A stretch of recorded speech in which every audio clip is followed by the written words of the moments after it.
As I've explored previously, drinking sugar water is bad for you. If you have people drink a glass of water with 3 tablespoons of table sugar in it, which is like a can of soda, this is the spike in blood sugar you get within the first hour. Our body freaks out so much, it releases so much insulin, we actually overshoot. By the second hour, we're relatively hypoglycemic, dropping our blood sugar below where it was when we started out fasting.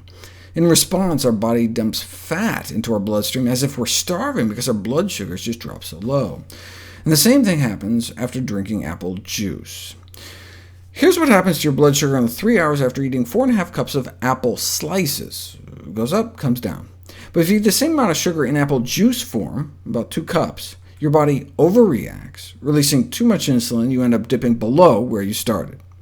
The removal of fiber and the production of fruit juice can enhance the insulin response and result in this rebound hypoglycemia. What would happen, though, if you stuck those 4.5 cups of sliced apples in a blender with some water and pureed them into an apple smoothie? It would still have all its fiber, yet it still caused that hypoglycemic dip. The rebound fall in blood sugars, which occurred during the second and third hours after juice and puree, was in striking contrast to the practically steady level after apples. This finding not only indicates how important the presence of fiber is, but also perhaps whether or not the fiber is physically disrupted, like in the blender.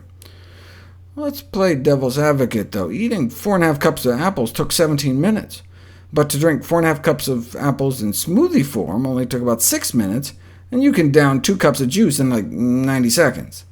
So maybe these dramatic differences have more to do with how fast the fruit entered into our system, rather than its physical form. If it's just the speed, we could instead sip a smoothie over 17 minutes, it would be the same, right? So they put it to the test. Fast juice was drinking it in 90 seconds, but what if you instead sipped the juice over 17 minutes? Same problem. So it wasn't the speed, it was the lack of fiber. What if you disrupt that fiber with blending, but sip it as slowly as the whole apple eating? A little better, but not as good as just eating the apple.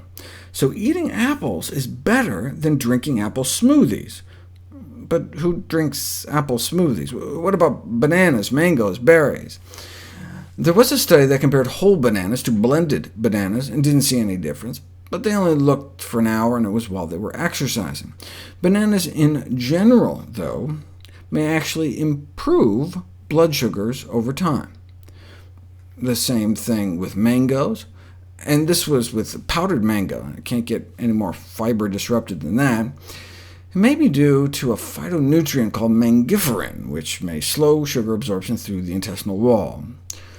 Berries help control blood sugar so well they can counter the effects of the sugar water, even when they're pureed in a blender. Adding blended berries in addition to the sugar water, and you don't get the hypoglycemic dip. You don't get that burst of fat in the blood.